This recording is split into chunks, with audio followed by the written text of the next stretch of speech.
Hello champs. तो इस video में मैं लेकर आई हूँ आपके लिए प्रिंसिपल्स ऑफ मैनेजमेंट चैप्टर से रिलेटेड कुछ केस स्टडीज़। इस चैप्टर में से न्यूमरस केस स्टडीज़ बन सकती हैं, बहुत सारी केस स्टडीज़ हम डिस्कस कर सकते हैं। तो आप ये मान लीजिए कि ये पार्ट 1 है, मैं अभी और भी केस स्टडीज़ लाऊंगी इस चैप्टर से related. Also one more thing, जो फ्यूल के 14 प्रिंसिपल्स हैं गिवन बाय हेनरी फ्यूल, उनका मैंने एक डिटेल्ड एक्सप्लेनेशन वीडियो भी अपलोड किया हुआ है, जिसका लिंक मैं आई बटन में प्रोवाइड कर दूंगी और डिस्क्रिप्शन बॉक्स में भी आपको मिल जाएगा। यानी अगर आपको ये प्रिंसिपल समझने में कोई प्रॉब्लम है तो आप वो वीडियो देखिए, आपको बहुत हेल्प मिलेगी। मैंने सारे कीवर्ड्स भी डिस्कस किए हैं जो केस स्टडीज़ में होते हैं, जिससे हम पहचान लेते हैं कि क्या आंसर होगा। सो मैंने अभी हेनरी फ्यूल से रिलेटेड प्रिंसिपल्स का वीडियो अपलोड किया हुआ है। अभी मुझे जो FW टेलर की टेक्निक्स और प्रिंसिपल्स है उससे रिलेटेड वीडियो भी आपके लिए लेकर आना है। तो चलिए स्टार्ट करते हैं। Okay, identify and briefly explain any 4 principles of management given by fuel. Okay, यहाँ तो उन्होंने स्पेसिफाई कर दिया कि वो फ्यूल के प्रिंसिपल्स ही आपसे जानना चाहते हैं। अगर कुछ ना लिखा होता, अगर सिर्फ लिखा होता प्रिंसिपल्स ऑफ मैनेजमेंट, तो देखिए कुछ स्पेसिफाइड नहीं है, फिर हम अपना पहला थॉट फ्यूल के प्रिंसिपल्स की तरफ ही लेकर जाते हैं। बट अगर प्रिंसिपल्स ऑफ साइंटिफिक मैनेजमेंट लिखा है तो पक्का पक्का वो टेलर के ही प्रिंसिपल्स होंगे, बिकॉज उनके प्रिंसिपल्स का नाम ही प्रिंसिपल्स ऑफ साइंटिफिक मैनेजमेंट है। He was a scientist and he is also called the father of scientific management. But यहाँ तो उन्होंने स्पेसिफाई किया है कि हेनरी फ्यूल के ही आपको कोई प्रिंसिपल्स बताने हैं। अब आपको पता है कि 14 प्रिंसिपल्स हैं, जिसका मैंने निमोनिक भी आपको दिया हुआ है वीडियो में, दादू, सो, यू, सी, क्रिस। इससे आप याद रख सकते हैं प्रिंसिपल्स। तो चलिए केस स्टडी पढ़ते हैं। वैसे हमें 4 प्रिंसिपल्स उन्होंने कहा है कि आप बताइए, बट हो सकता है उससे ज़्यादा भी हो। तो let's see. Rajat joined as a CEO of Bharat Limited, a firm manufacturing computer hardware. Okay. On the first day, he addressed the employees. पहले दिन उन्होंने बात की employees से. He said that he believed that a good company should have an employee suggestion system. ये की word है, की लाइन है। आप बता सकते हैं कौन से प्रिंसिपल का?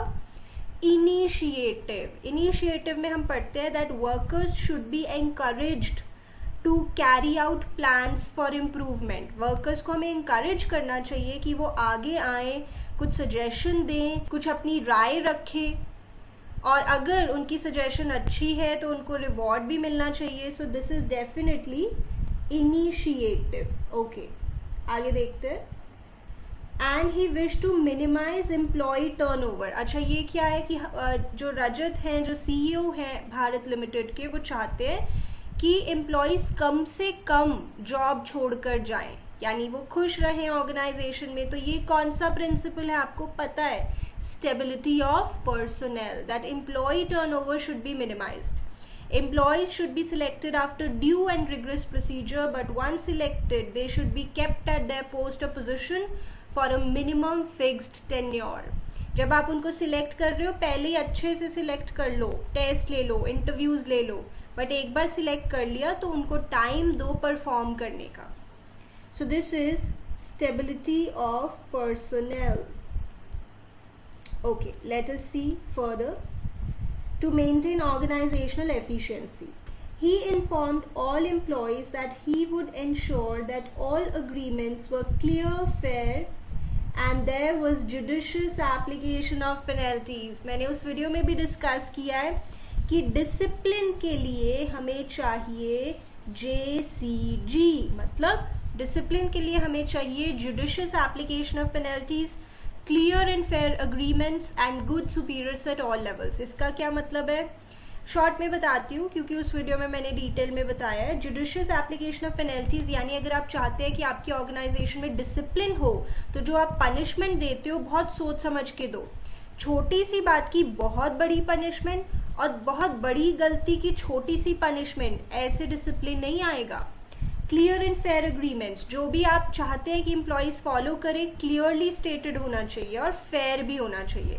फेयर जैसे कि अगर आपने एम्प्लॉयमेंट अग्रीमेंट में लिखा है कि अगर आपको जॉब छोड़ के जानी है तो आपको पहले 1 साल का नोटिस देना पड़ेगा, तो ये तो फेयर नहीं है ना, दिस इज़ नॉट फेयर। और क्लियर नहीं होना, जैसे उसमें लिखा है कि आपको रीजनेबल अमाउंट ऑफ पीरियड का, ऑफ टाइम का नोटिस देना पड़ेगा, अब ये क्लियर नहीं है।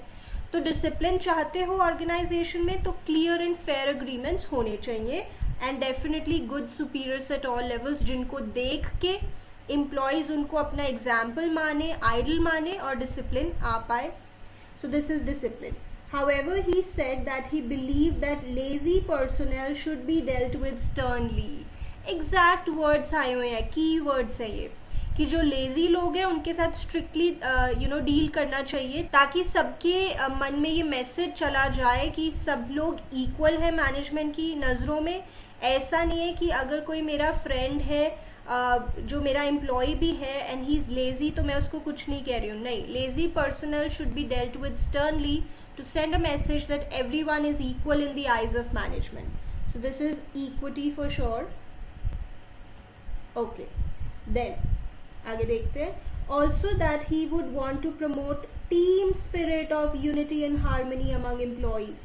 That would give rise to a spirit of mutual trust and belongingness among team members, and eventually minimize the need for using penalties.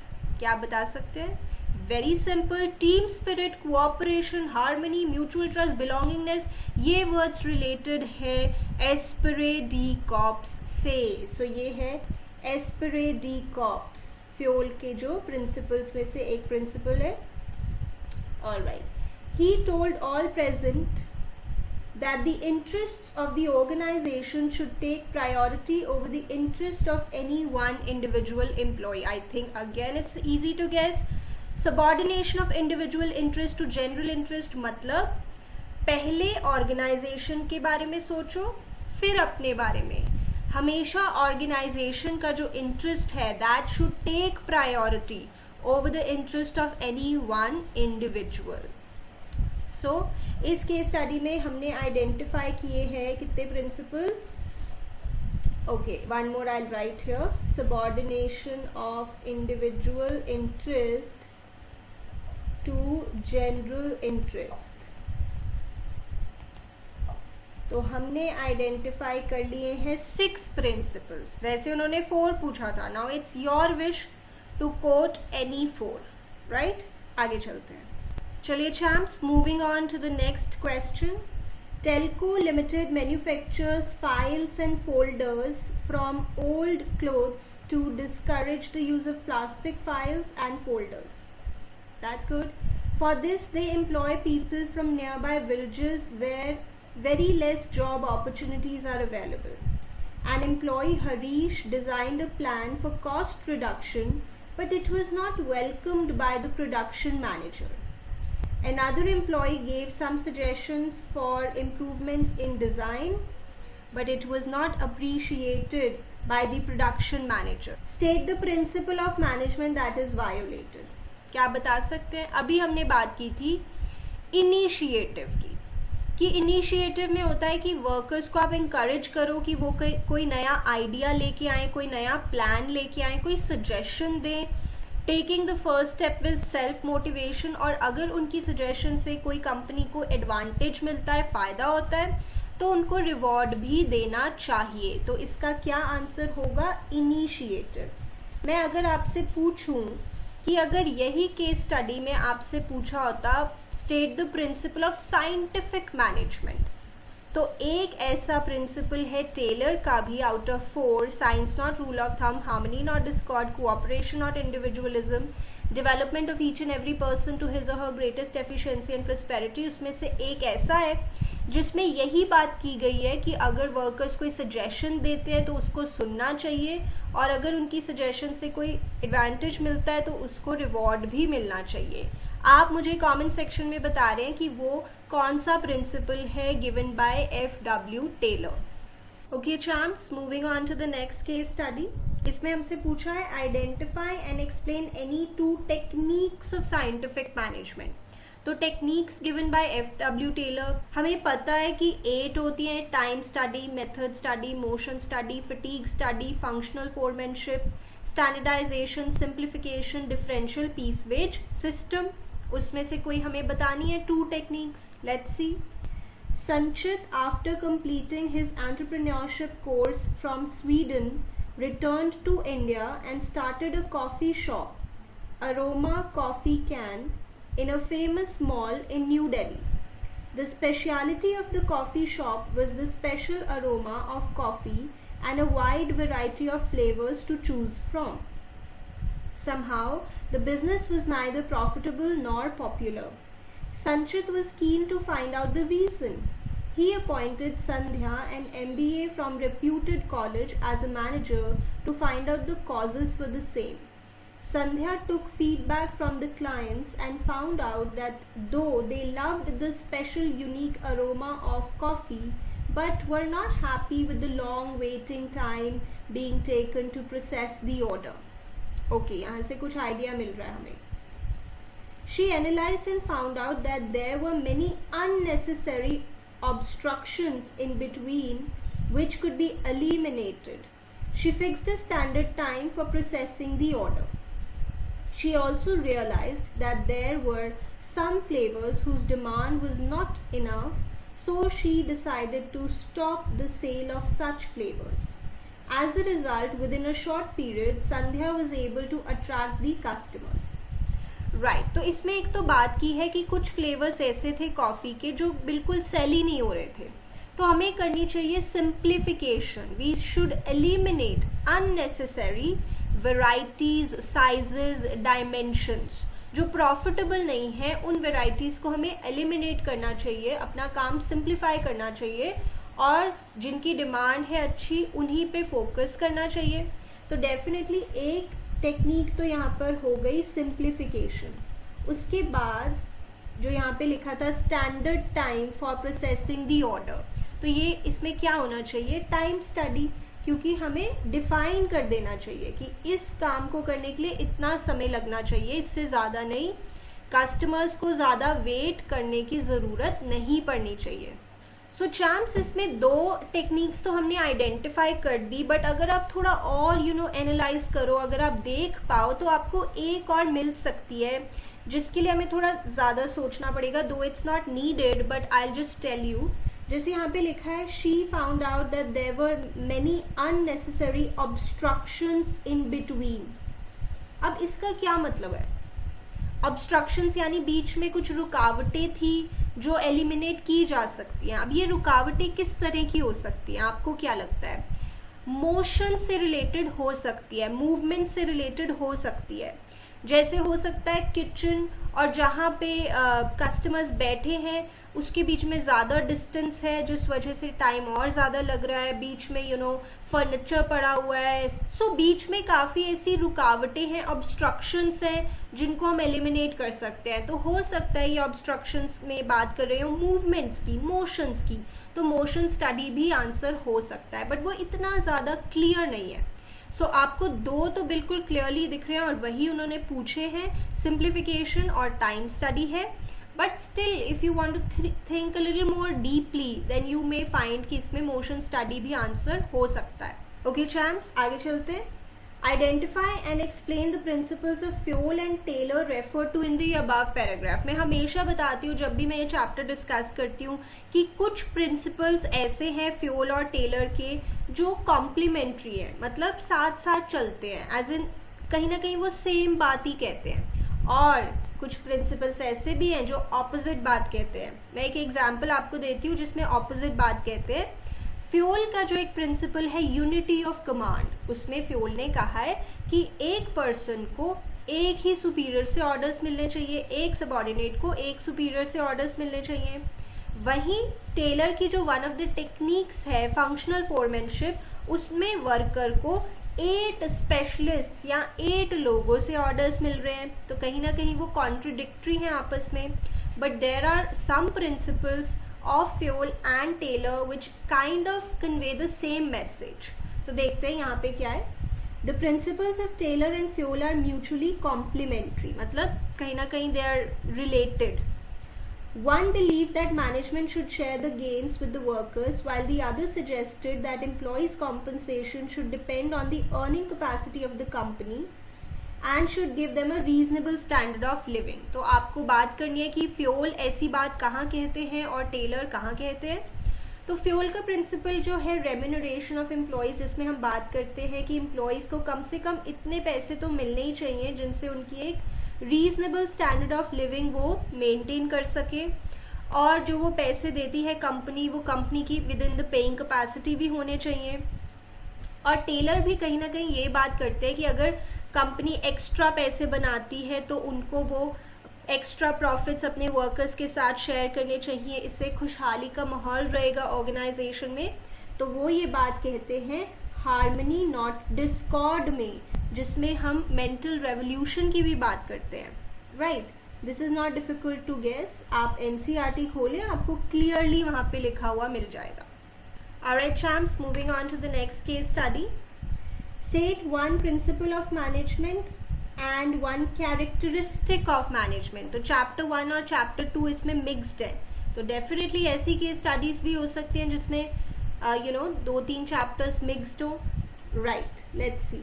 Nutan Tiffin Box Service was started in Mumbai by the Mumbai Dabbawalas. Okay. इससे मुझे याद आता है डब्बा वालास जो है वो क्या एक्सप्रेस करते हैं, उनकी क्या खूबी है, दैट इज़ कोऑर्डिनेशन. आप ये चैप्टर 1 में पढ़ते हैं.